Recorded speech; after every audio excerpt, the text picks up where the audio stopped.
오늘 말씀의 제목은 무엇입니까? 또 다른 보혜사 하는 제목으로 함께 하나님의 말씀을 나누겠습니다. 자, 우리는 숫자를 계산할 때 사용을 합니다.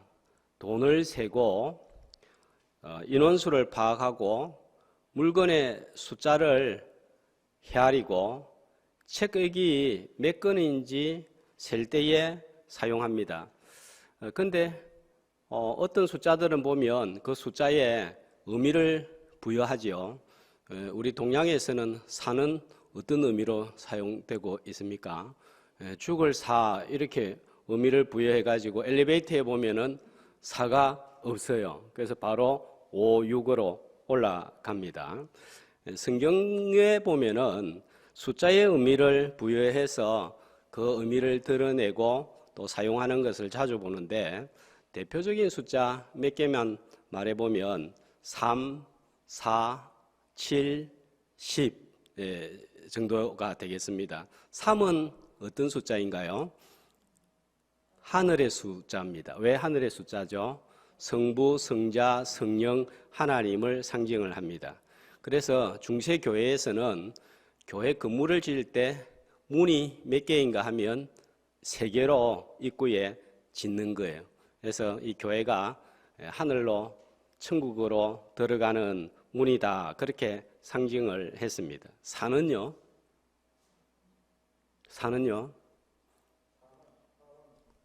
사는 땅의 숫자다, 땅을 가리킨다 그렇게 말합니다. 왜 그럴까요? 동서남북, 사방을 가리키니까 땅의 숫자로 봅니다. 그 다음에 10은요, 숫자가 가득 찼잖아요. 그래서 만수라 합니다. 풍성함을 의미합니다. 가득 찬 것을 의미합니다. 7은요, 왜 완전한 수죠? 하나님이 세상을 6일간 창조하시고 7일은 안식함으로 완성을 하셨기 때문입니다. 그래서 7 하면 완전수로 생각을 하고 또 표현이나 내용이 성경에서 7이 나오면 자주 완성, 완전의 의미가 있습니다. 요한복음을 읽을 때 이 내용을 잘 좀 기억하기 위해서 필요한 것이 7이라는 숫자입니다. 매일 성경 새벽기도 본문으로 지금 우리가 하고 있기 때문에 제가 오늘 또 참고로 하기 위해서 이 말씀을 전하고 있습니다. 예수님 자신에 대한 스스로가 호칭을 붙이는데 7가지 호칭을 예수님이 자신에 대해서 붙입니다. 그 에고 에이미 하는 그 헬라어는 나는 뭐뭐이다 하는 표현인데 구약에서 하나님을 나는 스스로 있는 자다 할 때 사용하는 표현을 예수님께 사용을 함으로써 예수님 자신이 바로 구약의 하나님과 동등한 분이시다 하는 것을 나타냅니다. 7가지 대표적인 호칭은 나는 생명의 떡이다. 나는 빛이다. 나는 양의 문이다. 나는 선한 목자다. 나는 부활이요 생명이다. 나는 길이요 진리요 생명이다. 나는 참 포도나무다 해서 7가지 자신에 대한 호칭을 소개하고 있습니다. 그 다음에 요한복음을 읽어보면은 기적도 7가지 기적이 나옵니다. 이 7가지 기적을 통해서 예수님 자신이 누구신지 증거하는데 제일 요한복음에 나타나는 첫 번째 기적은 갈릴리 가나에서 물을 포도주로 만든 사건이에요. 두 번째 기적은 죽어가는 신하의 아들을 살리신 사건입니다. 세 번째 기적은 5장에 베데스다 연못에서 38년 된 병자를 치유한 사건이에요. 6장에는 기적이 2개가 나오는데 하나는 오병이어의 기적, 그 다음에 물리를 걸으시는 예수님, 그 다음에 6번째가 9장에 나오는 소경을 보게 하는 기적입니다. 그리고 마지막으로 7번째 12장 죽은 나사로를 살리시는 사건입니다. 그 다음에 나오는 7이 뭐냐 하면은 절기가 7번이 소개가 되어 있는 거예요. 자, 6월절 이전이 나오고, 그 다음에 6월절이 3번이 언급이 되고, 오순절, 초막절, 수전절.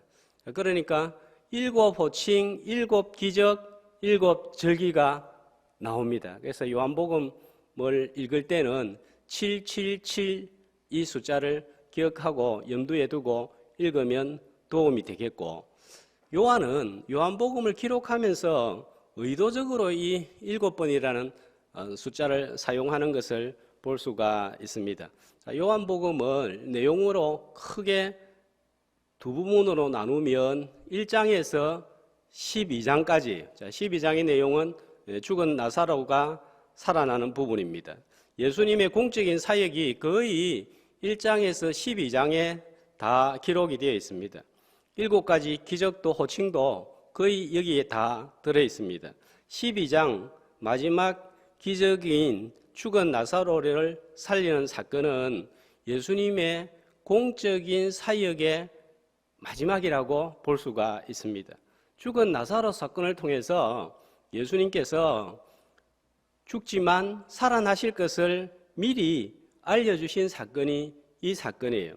나사로가 죽었다가 살아난 것처럼 예수님도 죽었다가 살아날 것이고, 마지막에 우리도 죽지만 부활을 할 것을 기적으로 나타내 보인 거예요. 자, 그 다음에 두 번째 부분은 나머지 13장에서 21장입니다.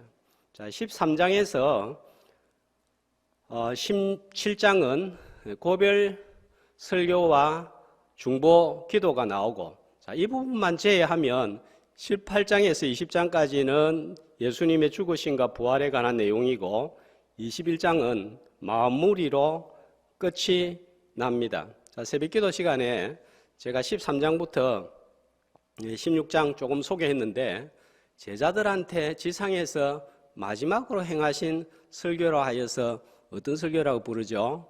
고별 설교.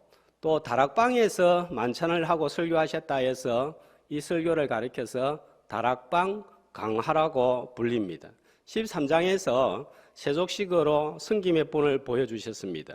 섬기기 위해서 오신 예수님, 섬기는 삶이 제자의 삶이다, 이걸 보여주신 거예요.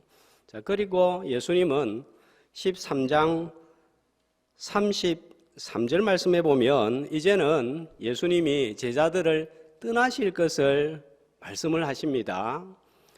그런데 제자들은 3년이나 예수님을 따라다녔고 말씀도 들었고 훈련도 받고 기적도 목격을 했습니다. 그런데 예수님이 떠나가신다 하면서 이 떠나가시는 의미, 예수님의 사역에 대해서 제일 중요한 말씀을 하시는데 전혀 이해를 못합니다. 가신다는 것은 구원을 이루기 위해서 십자가에서 죽는 것을 의미하는데, 제자들 중에서 알아듣는 사람이 한 사람도 없는 거예요. 오히려 잘 믿는다고 하는, 똑똑하다고 하는, 또 예수님 주변에 제일 가까이 있다고 하는 제자들은 엉뚱한 반응을 보입니다. 자, 13장 36절에 보면 예수님이 가신다 그러니까 내가 가는 곳에 네가 지금은 따라올 수 없으나 후에는 따라오리라 그러니까, 자, 베드로가 제일 먼저 나서 가지고 지금은 어찌해서 따라갈 수 없나이까? 주를 위해서 내 목숨을 버리겠습니다. 어디 가든지 따라간다는 거예요. 자, 이거는 예수님만 지실 수 있는 십자가를 의미하는데 베드로는 지금 전혀 이해를 못하는 것을 볼 수 있습니다. 그 다음에 14장 5절에 보면 또 엄마는 예수님이 가신다 하니까 주께서 어디로 가시는지 우리는 모르겠습니다 그러고, 또 빌립은 14장 8절에 보면 하나님을 보여달라고 또 엉뚱한 질문을 하고, 그 다음에 22절에 가롯인 아닌 유다는 왜 예수님은 세상에 자기를 드러내지 않습니까? 유다의 반응은 아예 예수님의 말씀을 이해하지 못하고 무슨 일을 하시는지 전혀 모르는 것을 볼 수 있습니다. 자, 왜 3년이나 제자들이 예수님과 함께 했음에도 불구하고 제일 핵심적인 예수님의 사역과 그 뜻을 이해하지 못했을까요? 왜 전혀 3년 동안 그렇게 열심히 가르치고 함께 했는데 알아듣지 못할까요? 이유가 무엇입니까? 우리도 별반 다르지가 않는 것 같아요. 제가 이 에베소서 말씀을 주일 오전에 준비하고 이렇게 이제 하면서 하늘에 속한 신령한 복에 대해서 쭉 말씀하는데 저 자신도 이런 생각이 드는 거예요. 야, 이걸 복이라고 이야기하면 성도들이 복이라고 받아들이겠나 하는 생각이 들고 내 자신도 과연 지금 당장 눈앞에 닥쳐 있는 내 문제를 해결하는 것보다 내 필요를 채우는 것보다 이게 진짜 복이다. 정말 신령한 복이다. 이렇게 여기고 있는가? 이렇게 한번 질문을 해봅니다. 놀랍고 엄청난 복인데도 이걸 복으로 그렇게 여기지를 않는 것 같아요. 이게 정말 대단한 복이다. 이걸 인정하지 못하는 것 같습니다. 왜 그럴까요? 제자들의 이유와 별반 다르지 않다 생각이 듭니다. 제자들은 예수님이 전하시는 말씀이나 기적을 통해서 굉장한 분이고 어떤 메시아인 줄 알았습니다. 그런데 그들 속에 머릿속에 있는 메시아 사상은 전부 지금 로마하고만 다 연기를 시키는 거예요. 왜냐하면 지금 로마가 괴롭히니까, 우리 이스라엘을 괴롭히니까 로마를 떠난 메시아를 생각을 못하는 거예요. 그리고 항상 눈에 보이는 거하고 예수님하고 물질적인 거하고 또 세상 사람들이 생각하는 귀한 거 중요한 거하고 이렇게만 이해하고 이렇게만 연결을 시킵니다. 그런데 그러니까 예수님이 떠난다 그러니까 고난받는다 죽는다 이러니까 이런 말씀을 하시니까 연결을 시키지를 못하는 거예요. 얼마 전에 목사님 한 분과 통화를 했는데 이 목사님이 아주 열심히 있고 또 한 사람을 붙들고 이렇게 기도도 열심히 하고 참 귀한 목사님입니다. 그래서 어떻게 지내느냐 물었더니 자기 교회에서 이제 일어났던 이야기를 쭉 해요.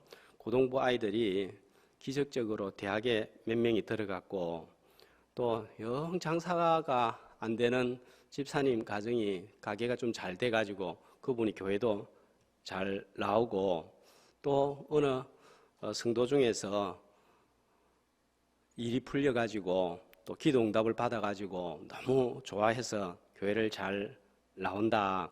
자, 그런 이야기를 이제 저하고 친하다 보니까 솔직하게 이야기를 했습니다. 저도 제가 전화를 받으면서 그렇게 이야기했어요. 야, 그런 일이 일어났으면 참 좋겠다. 그러면서도 저도 우리 교회도 어려운 성도들 많고 어려운 아이들 많은데 형통하고 잘 풀리고 기적 같은 일들이 많이 일어나면 좋겠다. 이런 생각이 또 마음이 들어서 부럽기도 하면서 또 한편으로는 이런 생각도 들었어요. 이게 너무 중요한데 육신의 문제가. 그런데 이 신앙을 너무 육신적인 문제, 보이는 것, 해결, 내가 원하는 대로 되어지는 형통, 이것과 연관시키다 보면 하나님께서 우리가 깨닫기 원하시는 영적인 축복, 더 크고 우선적인 축복을 놓치고 본질을 놓쳐버릴 수가 있는 거예요. 제자들이 이렇다는 거예요. 우리가 우리 문제를 위해서, 우리의 필요를 위해서 하나님께 기도하지 말라는 말이 아니고 너무 거기에 빠져 있다 보면 예수님을 보지 못할 수 있고 하나님을 보지 못할 수 있고 진짜 중요한 것을 놓칠 수가 있다는 사실입니다. 육신의 문제를 위해서 반드시 기도하지만 지혜와 계시의 영을 주사 하나님을 알게 하시고 우리의 마음 눈을 밝혀서 부르심의 소망, 기업의 영광의 풍성함, 하나님의 능력이 무엇인지를 깨닫고 구원 역사에 동참하는 제자들이 되시기를 주의 이름으로 축복합니다. 말씀을 전부 육신적인 문제와만 결부시키다 보니까 예수님이 떠나신다. 그러니까 14장 1절에 보면 제자들의 마음이 어때요? 근심하는 거예요. 지금까지 늘 예수님 보호 속에 있다가 떠난다, 가신다. 그러니까 걱정과 근심이 생깁니다. 이에 대하여서 주님은 마음에 근심하지 말라 하면서 근심하지 말아야 하는 이유를 쭉 설명을 하는데, 자, 2절, 3절 말씀해 보니까 예수님이 3절에 보면 가셨다가 어떻게 하신다고요? 다시 오신다는 거예요. 그래서 걱정하지, 염려하지 말라는 것입니다. 영원히 떠나는 것이 아니기 때문입니다. 자, 왜 가십니까?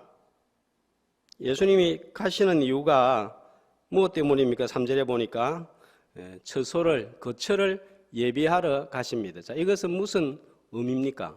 예수님이 내가 앞으로 천국 가면 살게 될 집을, 아파트를 짓기 위해서 가는 게 아니에요. 십자가를 지는 것을 말씀을 하고 있습니다. 천국의 처소는 반드시 십자가를 통해서만 들어갈 수 있기 때문입니다. 우리가 천국에 들어가려고 하면 이 십자가 통하지 않으면 안 되는 거래요. 그래서 예수님이 먼저 십자가에 가셔서 죽으셔서 우리가 천국 들어갈 수 있도록 가시는 거예요. 내 노력, 내 의, 내 방법으로 들어가는 것이 아닌 거예요. 그 일을 위해서 주님이 잠깐 떠나십니다. 그래서 주님이 다시 오신다 했습니다. 언제 오셨습니까? 언제 오셨어요? 떠나셨다가 예수님이 제자들한테 언제 오셨습니까? 3일 뒤에 부활하신 후에 찾아오셔서 40일간 제자들과 함께 있다가 승천을 하시게 됩니다. 자, 이제는 예수님이 언제 다시 오실까요? 언제 다시 오실까요? 재림시에 오실 것입니다. 주님이 지금 당장 내 눈앞에 보이지 않는다고 우리를 영원히 떠난 것이 아니라는 사실을 기억하기를 주의 이름으로 소망합니다. 자, 그리고 두 번째로 근심하지 말아야 될 이유를 제시를 하는데, 주님이 떠난 후 보이지 않는 주님을 만나는 길을 제시하고 있습니다. 자, 13절 다 같이 한번 읽어볼까요? 너희가 내 이름으로 무엇을 구하든지 내가 행하리니 이는 아버지로 하여금 아들로 말미암아 영광을 받으시게 하려 함이라. 자, 여기에 보면 기도로 구하면 예수님이 들으시고 응답하신다는 거예요. 예수님은 우리와 지금 더 이상 같이 있지 않습니다. 우리 눈에 보이지도 않습니다. 우리의 손으로 만질 수도 없습니다. 그렇지만은 주님을 만나고 대화하는 길은 기도하고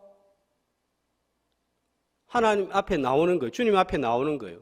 새벽 기도에 나오고 수요 기도에 나오고 개인적으로 기도하는 이유입니다. 기도로 함께 함으로 근심하지 말라. 보이지 않는 주님을 만날 수 있기 때문입니다. 오늘 이 밤이 우리가 기도를 통해서 눈에 보이지 않지만 분명히 계시는 주님을 만나는 시간이 되기를 바랍니다. 그 다음에 16장 7절 말씀입니다. 근심하지 말아야 되는 이유는 16장 7절에는 보면은 넘겨서 보면은 예수님이 떠나는 것이 우리에게 유익이다 했습니다. 왜요? 예수님이 떠나가지 않아야 하면 보혜사가 오시지 않기 때문인 거예요. 자, 주님이 떠나가시면 16절에 보면 보혜사를 보내주시는데, 자, 어떤 보혜사라고요? 14장 16절에 보면 어떤 보혜사입니까? 보혜사를 어떤 보혜사라고 말씀하고 있어요? 다른 보혜사, 또 앞에 글자 한자 더 있는데 또 다른 보혜사, 성령님이 오시기 때문이다 하는 거예요. 자, 첫 번째 보혜사는 그러면 누구입니까? 예수 그리스도입니다. 지상에 계셔서 제자들과 함께 계시면서 제자들을 도우신 분이고, 이제는 예수님이 떠나고 난 다음에 또 다른 보혜사, 두 번째 보혜사가 오시는데 그분이 성령님이시다는 거예요. 왜 성령님이 오시면 유익할까요? 예수님은 인성을 가졌기 때문에 제자들과 함께 하실 때에 육신이 있기 때문에 제한이 있었습니다.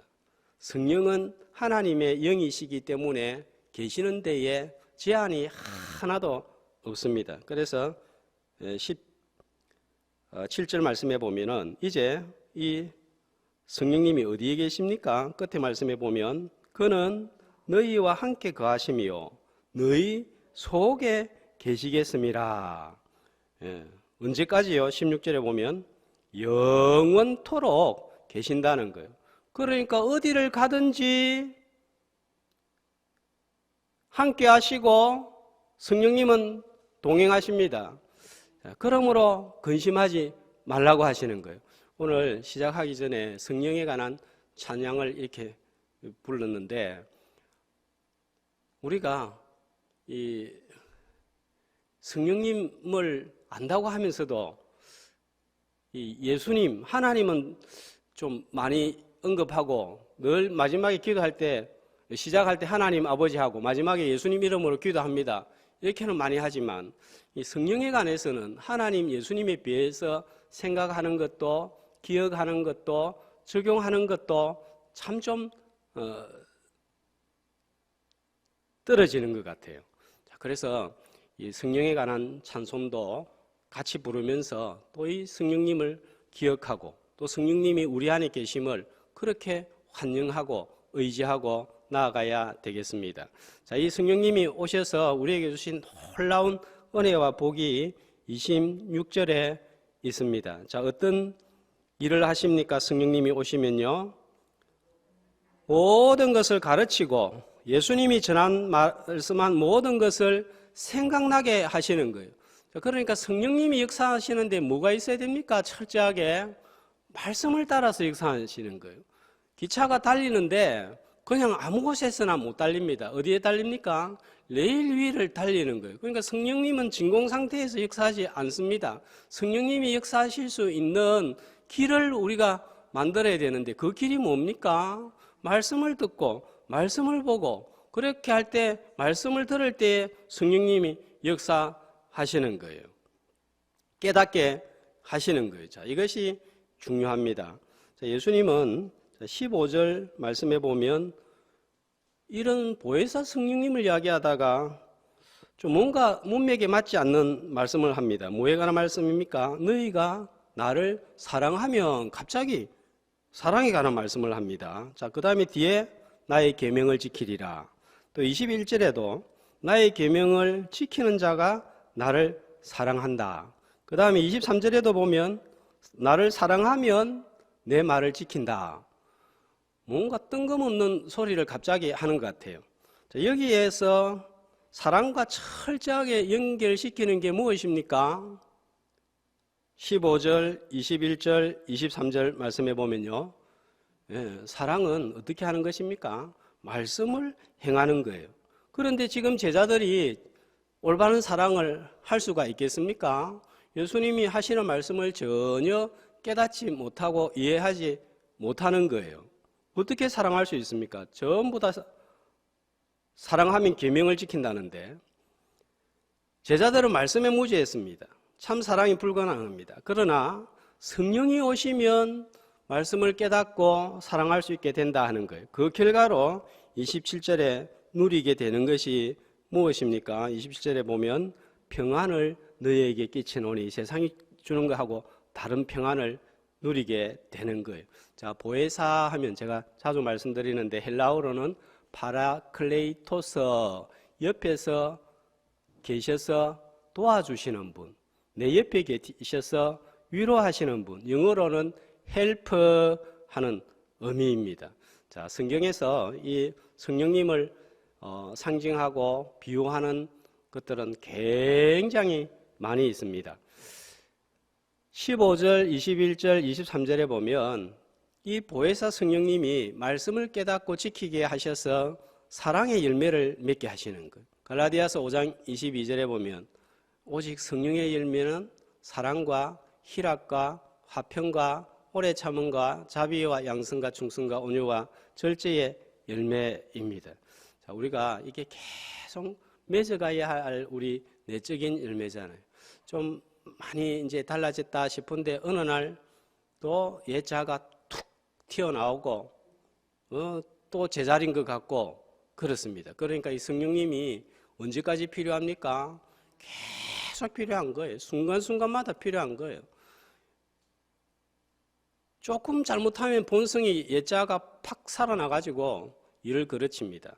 성령의 도우심이 그 순간에 있지 않으면 안 되는 거예요. 자, 그러므로 주님이 죽으시고 부활하시고 승천하신 후에 보내신 성령님과 어떻게 동행하느냐에 따라서 신앙생활의 승패가 달려 있습니다. 성령님과 함께하면 말씀에 무지하고 불순종하고 답답하고 아무런 능력도 없었던 제자도 말씀 깨닫고 진정으로 사랑하고 섬기고 순종하고 능력으로 주님을 위하여 일할 수 있습니다. 실제로 13장 14장에 답답했던 무지했던 제자들이 확 변합니다.